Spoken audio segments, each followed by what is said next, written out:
hari ini sebenarnya secara teknis mulai dibuka seluruh taman-taman wisata di Jakarta.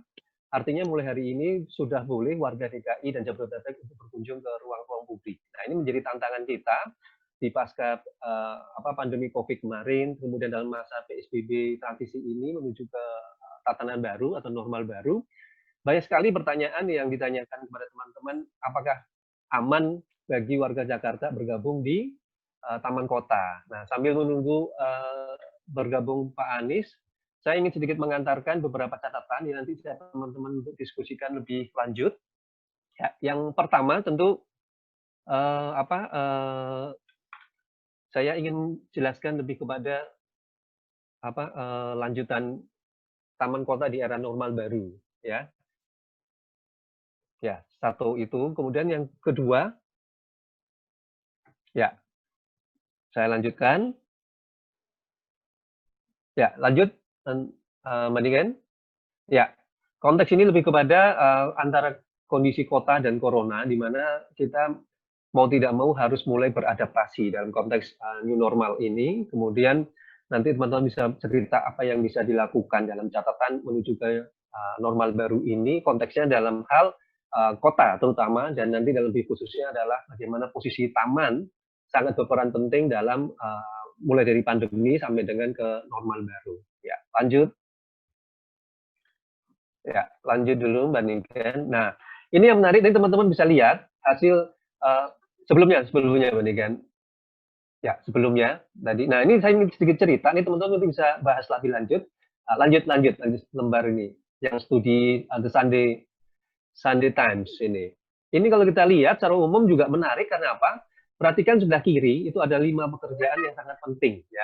Di mana ada pekerjaan dokter, cleaner, garbage collector, hawker, dan delivery man. Nah, ini membuka warna baru. Kalau kita bicara dokter atau perawat misalnya, tentu ternyata yang paling utama adalah bicara soal kesehatan. Nah, kesehatan di sini tentu dari teman-teman segala macam komunitas dan profesi, intinya di sini menunjukkan bahwa sehat itu nomor 1. Nah, ini mungkin yang bisa kita kembangkan nanti lebih lanjut. Lanjut dulu, Mbak Niken. Ya. Lanjut, Mbak. Yang kedua, ya. Silakan dilanjut, Mbak Niken, keduanya. Ya, dilanjut. Nah, peran taman di normal baru misalnya ya. Ini hasil riset yang terbaru tadi. Ya. Ini catatan dari Survei National Recreation and Park Association menunjukkan bahwa lebih dari 83% itu ternyata orang dewasa melihat taman itu penting untuk menjaga kesehatan mental dan fisik selama pandemi COVID-19 kemarin. Nah, ini penting menjadi catatan kita, karena lebih dari 83% atau antara 5 dari 6 orang dewasa menganggap taman itu sangat penting.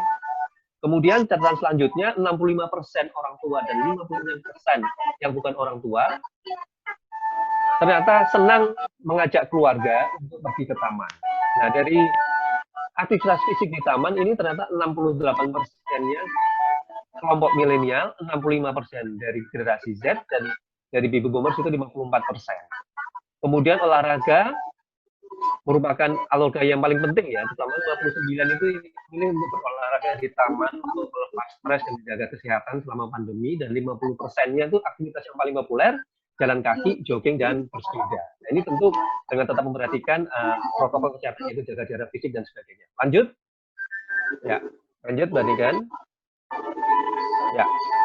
Ya, ini hasil dari rekomendasi dari New South Wales University di Sydney, Australia, mengatakan ada beberapa hal yang harus diperhatikan jika teman-teman ingin berkunjung ke taman. Ya, ini penting kalau kita perhatikan, kunjungilah taman yang dekat dengan rumah Anda, ya, karena ini penting. Karena apa? Ini nanti faktornya kepada cukup berjalan 5 menit dari rumah ke taman terdekat. Kalau naik sepeda ya paling tidak hanya sekitar 10 menit. Jadi diupayakan itu justru kita berkunjung atau bermain ke taman yang terdekat. Bukan dalam konteks ini kita harus berkendaraan, apalagi naik angkutan umum untuk pergi ke taman. Ya. Kedua, tetap jaga jarak, itu yang paling penting. Kemudian kalau kita merasa kurang enak badan, dianjurkan atau direkomendasi untuk tidak berkunjung ke taman. Ya. Kemudian tadi ya, jangan gunakan dahulu, ini dalam konteks ini kalau kita membawa anak-anak bermain ke taman bermain, ataupun kalau ada air mancur jangan masuk ke air mancur. Ini yang menjadi catatan. Kemudian juga jangan melakukan kegiatan yang berkelompok atau berkerumun untuk saat ini ya. Jadi ini hal-hal yang sebenarnya menjadi catatan bagi teman-teman yang kemarin banyak sekali menanyakan kalau ingin ke taman apa saja sih persyaratan yang harus diperhatikan. Dan ini kita berharap kebetulan nanti ada teman-teman dari Dinas Pertamanan DKI juga bisa menerapkan aturan karena sampai dengan hari ini kita belum ada aturan yang konkret kalau kita bertaman itu syaratnya apa.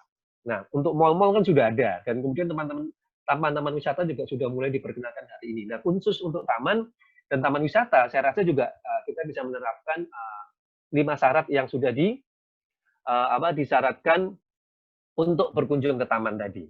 Ya, lanjut. Ya. Ya.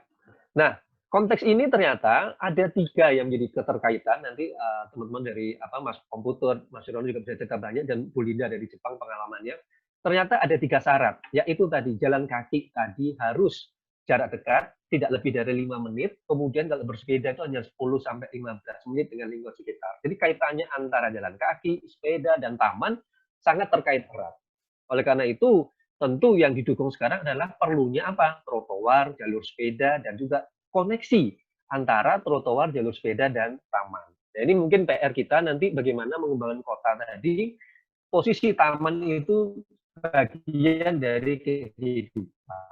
Nah, ini juga kalau kita lihat bagaimana master plan transportasi di Singapura juga sudah mengkaitkan antara jalan kaki, sepeda, dan taman itu menjadi satu kesatuan. Ya, ya lanjut dulu nanti. Ya, lanjut dulu Mbak Niken. Ya, lanjut. Ya, ya ini tadi ya, lanjut dulu bisa. Ya, ini contoh ya, kalau kita lihat Jakarta, tadi ya, kita bisa bicara Kebayoran dan Menteng. Nah, selanjutnya saya ingin melihat informasi ini umpamanya ya, tips untuk physical distancing di taman-taman. Ini tentunya bisa segera diadopsi untuk kota-kota di Indonesia ya, bagaimana aturan wajib selama warga ada di taman ya. Bagaimana umpamanya tadi bersepeda tidak berkelompok. Nah, teman-teman Baik Tubuh juga sudah mengeluarkan protokol kesehatan bagaimana aman bersepeda. Kemudian bagaimana tidak boleh ada kerumunan di taman misalnya ya. Kemudian apa saja yang boleh dilakukan. Terus juga mana ada bertanya, apakah boleh anak-anak, lansia, bahkan juga ibu hamil untuk datang ke taman ya. Selama protokol kesehatan itu diterapkan, sebenarnya tidak ada masalah ya. Asal protokol kesehatannya tadi diterapkan dengan ketat seperti mulai dari cek suhu, kemudian juga pakai masker, kemudian jaga jarak dan tentunya tidak boleh meludah sembarangan di taman gitu. Jadi ini syarat-syarat yang harus dilakukan secara ketat jika kita ingin beraktivitas di taman-taman. Ya, lanjut dulu. Ya. Jadi ini tips yang menurut saya bisa diterapkan di seluruh teman-teman di Indonesia. Nah, ini kita lihat bagaimana warga kota selama pandemi pun banyak tetap beraktivitas di taman, tetapi kalau kita perhatikan berupaya untuk tidak berkerumun. Olahraga pun mereka jaga jarak ya, jalan juga tidak berkerumun, bahkan bersama keluarga pun tetap dilakukan ya. Kalau kita lihat gambar di bawah paling kiri ini juga gambarnya anak-anak juga bersama orang tua tetap beraktivitas di taman. Jadi secara teknis tidak ada hal tidak boleh pergi ke taman ya, asal protokol kesehatan tadi juga dilakukan. Dan yang paling penting tadi hasil surveinya bahwa ini penting untuk menjaga kesehatan mental dan fisik terutama warga kota ya, untuk menjaga kesehatan diri masing-masing selama masa pandemi, selama masa PSBB transisi, bahkan juga di normal baru. Kalau kita lihat kondisi akan ditemukannya obat atau vaksin COVID yang masih lama. Jadi intinya kesehatan nomor 1. Lanjut lagi. Ya, ini beberapa contoh yang nanti bisa kita terapkan di taman-taman wisata ataupun juga taman-taman kota di Jakarta dan juga kota-kota lain. Nah, ini juga lihat di tempat-tempat umum misalnya sudah ada aturan untuk tetap jaga jarak fisik umpamanya ya di taman-taman kota. Terus kemudian juga olahraga apa saja yang boleh dilakukan di situ. Kemudian tentu kita harapkan para pengunjung atau pengguna taman menggunakan masker misalnya. Ini juga ditambah nanti kita harapkan ada tempat cuci tangan ya setiap pintu masuk atau juga di dalam taman sehingga warga juga tetap dapat melakukan cuci tangan setelah menyentuh ataupun menggunakan furniture ataupun perabot yang ada di taman. Jadi tetap akan ada protokol kesehatan yang ketat. Ini PR-nya. Lanjut lagi, Mbak Niken. Ya, ya lanjut, Mbak Niken. Terus. Ya, ini contoh yang menarik yang sudah bisa segera diterapkan. Ini kita harapkan Pemprov DKI dapat segera menerapkan bagaimana kota-kota di dunia juga sudah mulai memanfaatkan ruang publik taman-taman kota. Tapi yang menarik yang kalau kita lihat punya pattern yang sama ini ya. Ini mau yang di Amerika, di Eropa, bahkan juga di Australia, tipikalnya sama. Jadi taman-taman tadi kan tetap jaga jarak fisik, tetapi dengan cara dilingkari. Nah, ini juga menjadi bentuk baru sebenarnya untuk beraktivitas di taman-taman kota. Di Inggris bahkan sudah mulai nonton bareng di taman. Kalau kita nanti bicara drive-in tidak menggunakan mobil, tapi pemerintah London ini malah menggunakan taman untuk nonton bareng di taman. Ini juga dengan protokol kesehatan, dengan jaga jarak seperti ini bisa kita juga terapkan tidak hanya di Jakarta, tapi juga kota-kota di Indonesia bisa menerapkan pola seperti ini. Ya, lanjut. Ya. Lanjut lagi, Mbak. Ya. Ya, ini tentu teman-teman dari komunitas juga sangat bisa beraktivitas. Apa saja yang boleh dilakukan di situ gitu kan?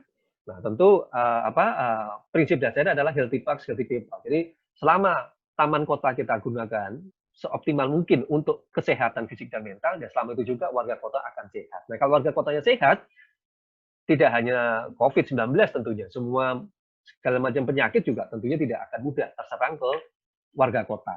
Jadi intinya di sini, di masa PSBB transisi, bahkan juga di new normal nanti, taman memegang peranan dalam kehidupan kota kita. Ya, ini menurut saya pada akhirnya kesehatan tergantung kepada warga kota sendiri. Nah, taman memegang peranan bagaimana kalau kita bicara infrastruktur kesehatan, justru taman ini bagian dari infrastruktur kesehatan masyarakat sebuah kota.